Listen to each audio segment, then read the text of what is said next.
Anda kembali di NTV Sport, kita akan melanjutkan perbincangan berkaitan dengan jelang pertandingan Indonesia U23 melawan Irak nih, Bung Anton. Kita akan melihat dulu nih sebelum kita lanjutkan data head to head kemenangan antara Indonesia dan Irak dari pertandingan sebelumnya. Ini kita lihat Indonesia lawan Australia ya, 1-0, 4-1, kemudian melawan Korea Selatan yang tadi Bung Anton bilang berpayah-payah akhirnya menang juga. Dan ini ada Irak yang menang melawan Tajikistan, Arab Saudi dan juga Vietnam. Dan sebelumnya mereka kalah lawan Thailand. Oh oke. Jadi ada kekalahan satu juga sama dengan Indonesia begitu ya. Dan seperti apa Bung Anton melihat ini permainan Irak melawan negara-negara ini di grupnya? Ya, melawan Thailand yang saya lihat mereka memang belum keluar lah, belum keluar permainannya. Tapi melawan Tajikistan terutama kalau yang saya lihat betul lawan Arab Saudi, mereka mengandalkan betul-betul keunggulan fisiknya. Jadi mereka lebih banyak intercept di tengah, body challenge-nya lebih banyak juga, mereka lebih banyak memenangi pertarungan di lini tengah dan tipikalnya sih menurut saya tipikal khas negara-negara Jazirah Arab ya. Itu tuh Bung Anton, ada nggak sih kayak karakteristik begitu ya dari tim-tim dari Middle Eastern ini cara bermainnya, mungkin ada tipikalnya yang bisa kita lihat? Agak sangat tipikal sebetulnya kalau yang saya lihat pemain-pemain atau tim dari negara-negara di Jazirah Arab tuh sangat fisikal. Mereka mengandalkan betul kekuatan fisiknya, postur tubuhnya, tidak terlalu skillful.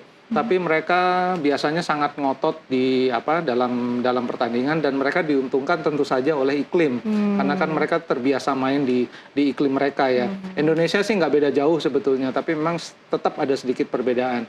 Nah, dengan karakter seperti itu, Indonesia sebetulnya punya keuntungan karena pemain-pemain Indonesia menurut saya lebih skillful, lebih punya agility yang lebih bagus dan secara fisik, stamina ya. Sekarang mereka sudah sama. Mungkin kalau postur memang mungkin sedikit kalah.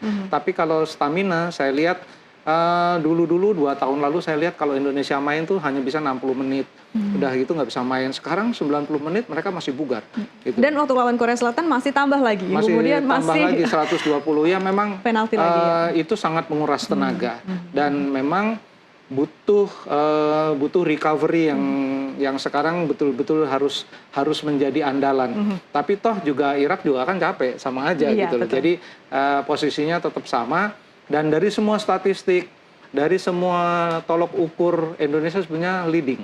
Ya, Indonesia punya 14 pemain yang pernah memperkuat tim senior. Jadi di tim ini Sintayong sekarang punya 14 pemain. Mereka punya 10 pemain yang pernah menjadi juara di SEA Games. Jadi secara jam terbang internasional, pengalaman Indonesia harusnya di atas. Gitu. Pemain-pemain Irak ada yang main di Malmo, ada yang main di Helsingborg, tapi kebanyakan mereka main di liga lokal. Dan yang main di tim senior cuma 6 orang atau 7 orang. Jadi dari sisi pengalaman Indonesia leading.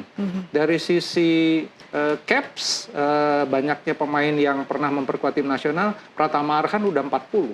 Gitu. Jadi rasanya sih dari semua sisi Indonesia harusnya nggak ada kesempatan sekali gitu ya, Bung Anton untuk nggak tertinggal. Kan ngomong waktu mau lawan Uzbekistan, mereka kelihatan betul gugup.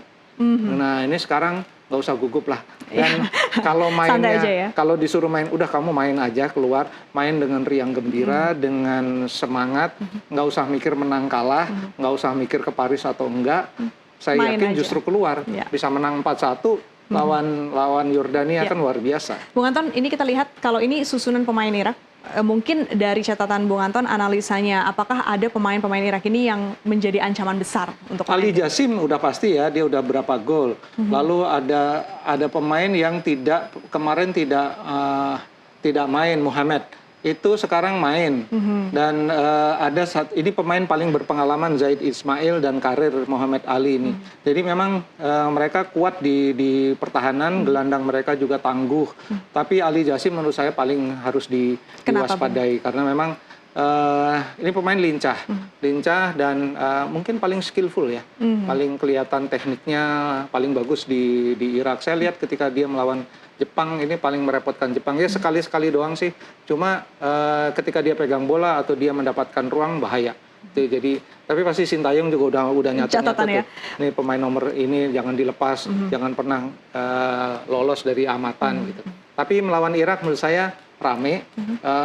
Harus gimana nih Bung Anton? Apakah kita ya itu tadi mempertahankan serangan yang bertubi-tubi atau harus seperti apa kita menghadapinya nih supaya hati-hati nggak banyak kesalahan begitu ya? Saya menduga ya, ini masih dugaan saya, Sintayong akan kembali ke pola permainan awal yang dia rencanakan, yang tidak jalan ketika melawan Uzbekistan, yaitu nyerang. Nyerang dengan Pratama Arhan atau siapapun yang ada di kanan, bisa Fatur, bisa siapapun yang aktif Jadi, dengan serangan sayap. Artinya sebetulnya yang dilakukan Sintayong melawan Uzbekistan itu sudah tepat, hanya memang lawannya ketika itu sulit ditembus begitu ya. Bedanya itu ya, sebetulnya apa yang direncanakan sudah tepat ya. Kalau rencananya sih iya, tapi nggak jalan. Ya kan, karena begitu sepak mula, begitu kick off, pemain-pemain Uzbekistan langsung mengambil inisiatif. Dan itu hampir di semua pertandingan kelas dunia. Kalau satu tim sudah mengambil inisiatif dengan determinasi yang lebih tinggi, sulit keluar untuk keluar dari tekanan itu. Ya, Indonesia kemarin mendapatkan pengalaman yang luar biasa, ketemu tim yang passing aja nggak pernah salah, pergerakan tanpa bola sulit jadi tadi Coach Aji ngobrol sama saya, bilang itu main kayak gitu tuh capeknya minta ampun. Kalau Indonesia pegang bola, passing dengan bola itu capeknya nggak seberapa. Tapi kalau harus ngejar-ngejar, itu capeknya 2 kali lipat. Nah, ini yang harus diperhatikan, jangan sampai inisiatif diambil oleh Irak. Jadi Indonesia dari awal harus mainin ritmenya, main cepat, yang biasa dilakukan. Dan patternnya menurut saya ketika permainan melawan Jordania. Ini yang harus kembali di setting ulang nih. Nah, supaya bisa mainnya sebagus itu ya, Bung Anton. Kita bicara soal target Garuda Muda ini. Sebetulnya kita kan ingin nih menang langsung malam ini sehingga kita punya golden ticket untuk ke Olimpiade. Kalau kita menang sebetulnya ini pencapaian luar biasa sekali, bahkan sampai di sini saja sudah luar biasa. Tapi target panjangnya kan adalah ke Olimpiade. Apakah memang Indonesia ini sudah mentalnya siap gitu ya untuk ke Olimpiade nanti 2020? Kalau posisi sekarang siap. Justru sekarang menurut saya paling siap untuk kembali ikut Olimpiade. Tahun 76 Indonesia nyaris kan bisa ikut Olimpiade Montreal waktu itu, kalah adu penalti aja lawan Korea Utara di Gelora Bung Karno. Setelah 56, 76 tuh tinggal selangkah lagi kalah adu penalti. Nangis semua tuh seluruh rakyat Indonesia. Tapi sekarang yang saya lihat tim ini jauh lebih siap. Ya, tim ini jauh lebih siap. Ya, kebetulan tim ini junior karena yang di Olimpiade kan semua tim U23. Jadi kalau sekarang lolos ke Olimpiade ini bukan cuma sejarah. Kalau mau pesta silahkan. Kemarin-kemarin abis lawan Korea pada pesta, pada euforia, saya bilang jangan dulu, nanti kalau udah Olimpiade aja, karena itu betul-betul sejarah. Itu tinta emas. Mau nanti di Olimpiade kayak apa, jangan dipikir dulu, gitu ya, karena bisa ketemu sampai Argentina, ke situ dulu Prancis. Aja situ ya. Karena kalau udah Olimpiade sepertinya negaranya nggak ada yang bisa dibilang negara gampang ya. Betul. Jadi kalau udah Olimpiade itu kan udah kelas dunia. Sekarang kan Indonesia masih di kelas Asia nih sekarang posisi di AFC ini. Kalau udah sana ketemunya Argentina, ketemunya Prancis, ketemunya Ukraina gitu loh. Jadi ya udah nggak usah dipikir lah, yang penting lolos aja. Dan kalau posisi sekarang sih menurut saya katakanlah pahitnya Indonesia sampai tidak lolos ke Olimpiade, udah oke banget. Oke banget, menembus target ke 4 besar.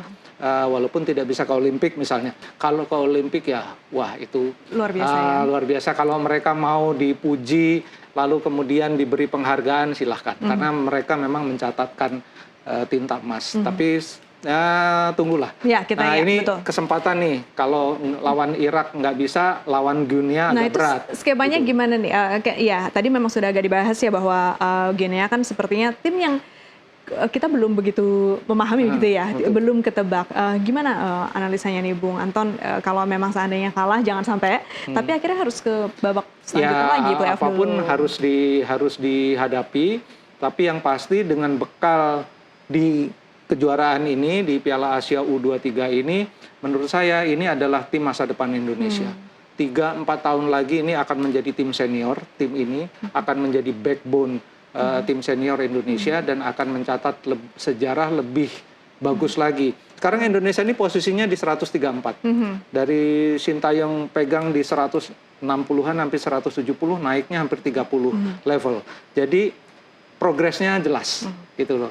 Nanti kalau anak-anak ini sudah masuk ke tim senior semua, saya yakin sih untuk kita nggak minder lagi lawan Jepang, nggak minder lagi lawan Korea, nggak minder lagi lawan Australia, karena di kelompok 2-3-nya Indonesia pernah menang. Gitu loh. Jadi ini pada posisi sekarang harus disyukuri juga.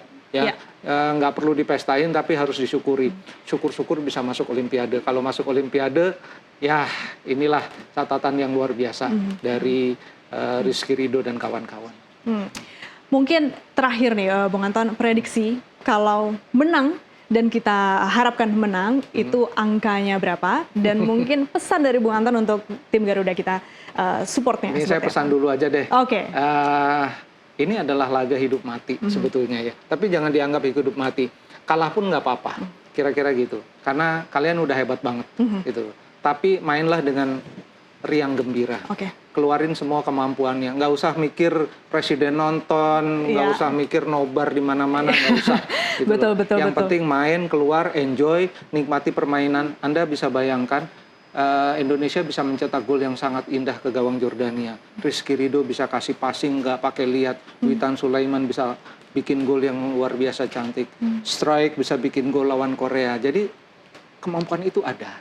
Mainlah dengan enjoy, dengan gembira. Saya berani 5-4-5 dalam persentase. Mungkin menangnya tipis 1-0 atau 2-1. Tapi Indonesia menang. Oke, sip. Indonesia menang. Kita nantikan bersama-sama, ini tinggal beberapa jam lagi. Pasti akan seru, semua masyarakat Indonesia nonton. Tapi itu jangan dijadikan pressure, main dengan riang gembira begitu ya. Terima kasih Bung Anton sudah hadir bersama kami di studio NTV Sport. Pemirsa, jangan kemana-mana, kami akan kembali usai jeda berikut.